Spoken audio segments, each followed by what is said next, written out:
बंद कमरे की बेपरवाह मोहब्बत और खुदकुशी की खौफनाक साजिश।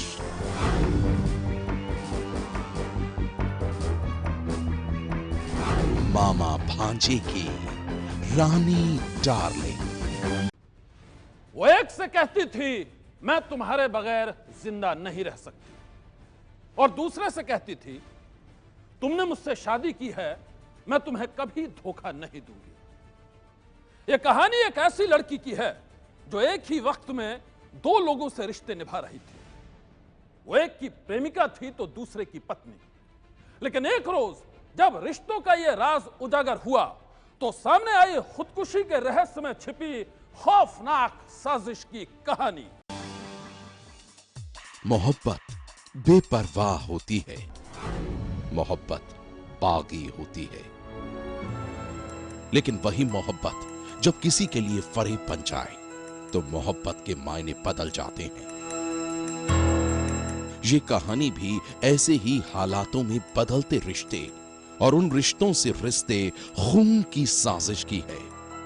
एक मामा और भांजे के बीच आई एक ऐसी लड़की की है जिसे उन दोनों ने अपना दिल दे दिया। वो लड़की उन दोनों की डार्लिंग बनी। उसने भांजे के साथ शादी की और मामा के साथ मोहब्बत। लेकिन बंद कमरे के पीछे छुपी डार्लिंग के डबल गेम की ये कहानी जब बाहर आई तो सारा शहर रहस्यमय हालत में हुई दो मौतों से हिल गया।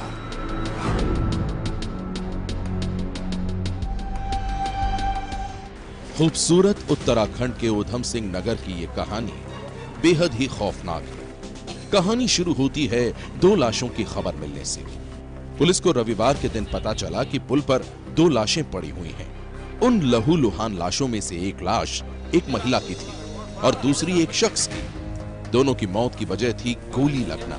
मौके पर पड़ी एक देसी पिस्तौल इस खौफनाक वारदात का एक सबूत थी। पुलिस को पहली नजर में लगा कि यह मामला खुदकुशी का है। पहली नजर में पुलिस को लगा कि हो सकता है कि यह मामला प्रेम प्रसंग का हो। मरने वाले प्रेमी प्रेमिका हो। किसी बात पर प्रेमी ने पहले प्रेमिका को गोली मारी हो और फिर खुदकुशी कर ली हो। पहली नजर में पुलिस को यह मामला खुदकुशी का ही नजर आया। जल्द ही दोनों लाशों की शिनाख्त भी हो गई। पता चला कि मरने वाला शख्स 26 साल का महेश कुमार है और लड़की है 23 साल की मनोज रानी। दोनों की मौत की हकीकत जानने के लिए पुलिस ने अपनी जांच शुरू की। लेकिन जब पुलिस ने मौके का अच्छी तरह से मुआयना किया तो पुलिस को कुछ चीजें शक पैदा करने वाली लगी। मसलन पुलिस को वो पिस्तौल जिससे गोली चली थी वो दोनों लाशों से दूर मिली थी। ऐसे में सवाल यह था कि अगर महेश कुमार ने मनोज रानी का कत्ल करने से पहले खुद को गोली मारी होती तो रिवॉल्वर उसके पास होती, ना कि दूर। महेश राइट हैंडर था, वो सीधे हाथ का इस्तेमाल करता था। लेकिन देखकर ऐसा नहीं लगा कि उसने सीधे हाथ से रिवॉल्वर चलाई होगी। ये वो सवाल थे जिसने उन मौतों को खुदकुशी समझने वाली पुलिस की जांच को कत्ल की साजिश की ओर मोड़ दिया। पुलिस ने जब अपने मुखबिरों का जाल बिछाया तो सामने आई मामा भांजे के रिश्तों की वो कहानी जिसमें एक ही लड़की के लिए उन दोनों की बेपनाह दीवानगी थी और उसके लिए कुछ भी कर गुजरने का जुनून था। एक ऐसा जुनून जो खूनी अंजाम तक जा पहुंचा। लेकिन कैसे, ये जानने के लिए पुलिस ने महेश कुमार के भांजे गुरमीत को हिरासत में ले लिया और उसने जो कहानी सुनाई वो बेहद हैरान करने वाली थी। गुरमीत ने पुलिस को बताया कि उसने मनोज रानी के साथ 1.5 साल पहले शादी की थी। लेकिन इसी दौरान उसकी पत्नी मनोज रानी की जिंदगी में उसके मामा महेश कुमार की एंट्री हो गई। मनोज रानी और महेश एक दूसरे से मोहब्बत करने लगे। गुरमीत ने पुलिस के सामने खुलासा किया कि मनोज रानी उसके मामा महेश से मिलने जुलने के लिए उससे झूठ बोलने लगी। उन दोनों के बीच नाजायज रिश्ता बन गया और ऐसे ही एक बार अंतरंग पलों में उसने अपनी पत्नी को अपने मामा महेश की बाहों में देख लिया। यह देखकर उसका खून खौल गया और उसने उन दोनों को मौत के घाट उतारने की साजिश रच डाली। और इसने अपने मामा को और प्रेमिका को, पत्नी को आपत्तिजनक स्थिति में देखा था, तब इसने उन दोनों का मर्डर करने के बारे में सोचा था। कल मौका देख के उसके द्वारा इस वारदात को अंजाम दिया गया। तो इसमें जो टीम है उसने 24 घंटे से भी कम समय में इस पूरे घटनाक्रम का एक खुलासा किया है। साजिश के तहत उसने देसी रिवॉल्वर से अपने मामा महेश और अपनी पत्नी मनोज रानी का कत्ल कर दिया और फिर उन दोनों की मौत को खुदकुशी का रंग देने की कोशिश की। लेकिन पुलिस की जांच में उसका यह खूनी खेल सामने आ गया और बेनकाब हो गया एक कातिल का चेहरा। सनसनी के लिए नैनीताल से कमल जगाती की रिपोर्ट। सनसनी। माँ मुझे प्यास लगी है, ले बेटा पानी पी ले। माँ मुझे बाहर खेलने जाना है।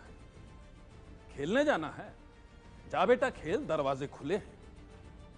उस बेटे ने जब भी अपनी मां से कुछ मांगा, मां ने कभी इनकार नहीं किया। लेकिन वक्त बदला, मां बूढ़ी हुई और बेटा जवान। बारी अब मां की थी। सहारे की जरूरत अब मां को थी।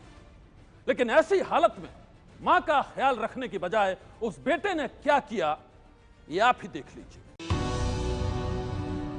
जिस बेटे को पाला उसने सलाखों में कैद कर दिया। जिस घर में जिंदगी गुजारी वही कैद खाना बन गया।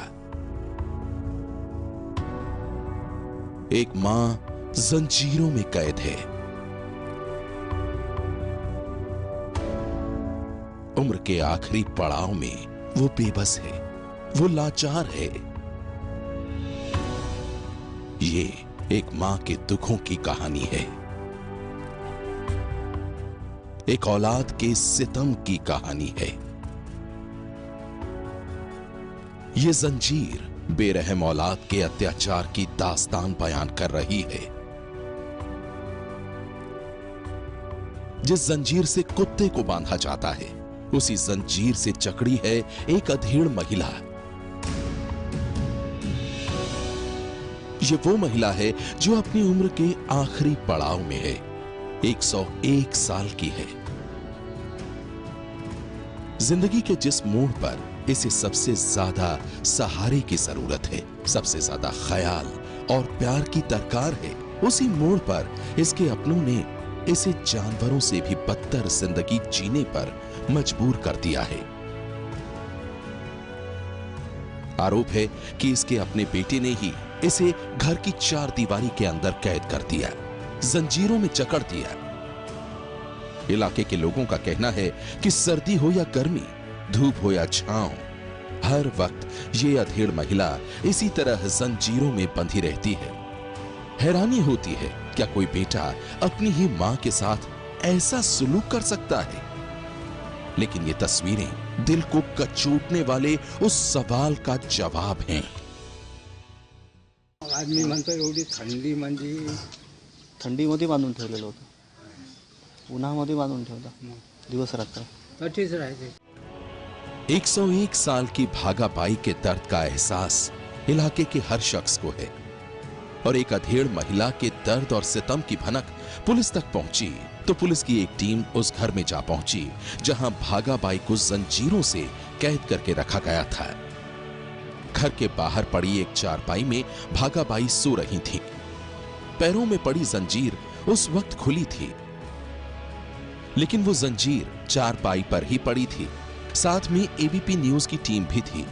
जब पुलिस ने भागाबाई की बहू से एक बुजुर्ग औरत पर होने वाले इस अत्याचार के बारे में पूछा तो उसने बताया कि उसकी सास मानसिक रूप से बीमार है, उसका इलाज चल रहा है और परिवार वालों को उससे कोई परेशानी न हो इसलिए उसे जंजीरों में बांध कर रखा गया है।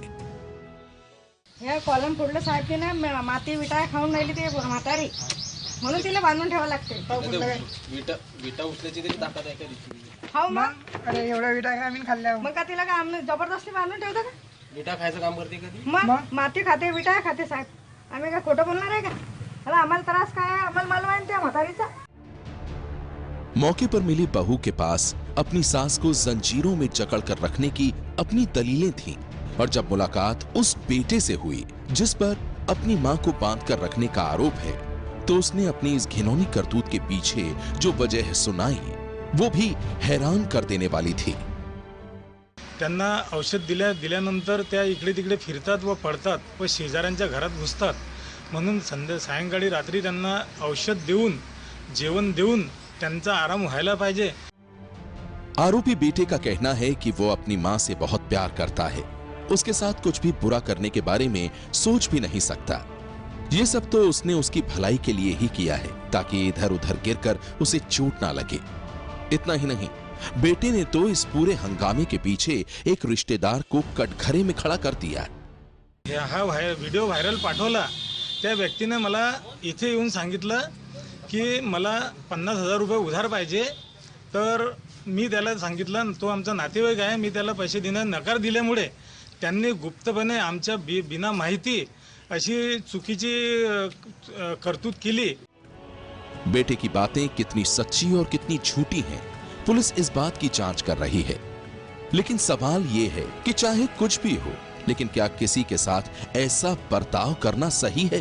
किसी को जानवरों की तरह जंजीरों में जकड़ कर रखना कितना मुनासिब है?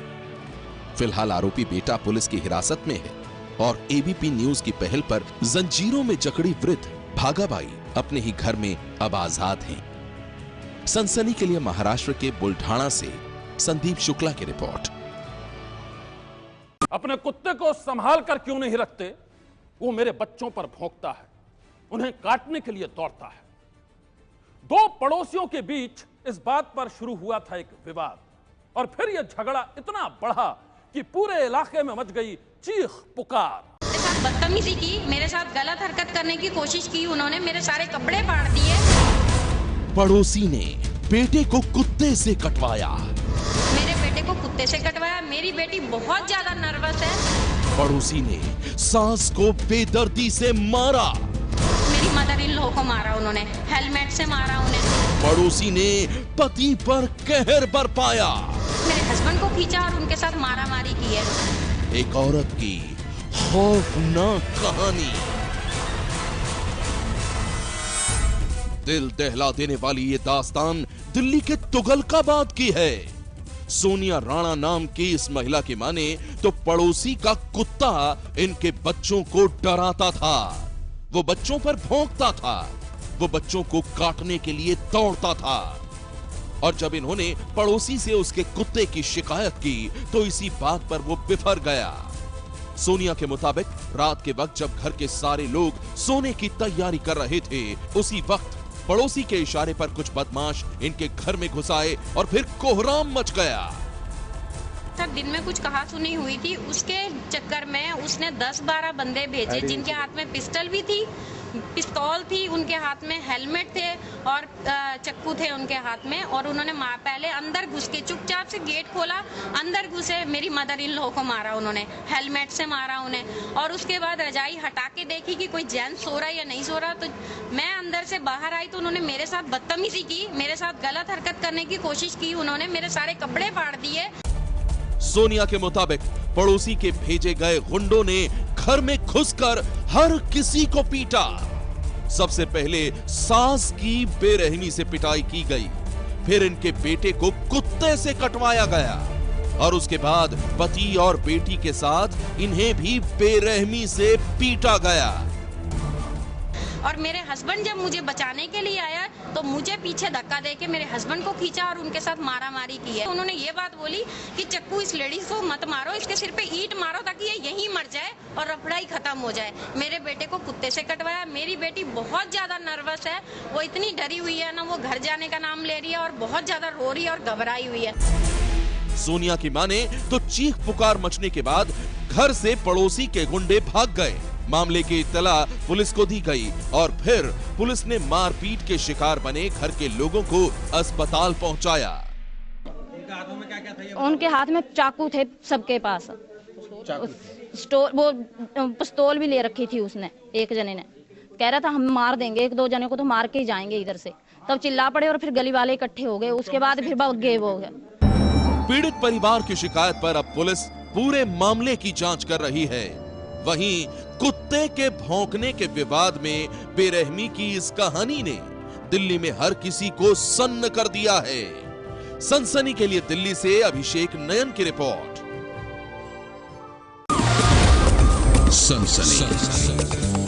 सनसनी में आज बस इतना ही। आप रहिएगा होशियार। सन्नाटे को चीरती सनसनी कल फिर देगी दस्तक आपकी दहलीज पर। सनसनी।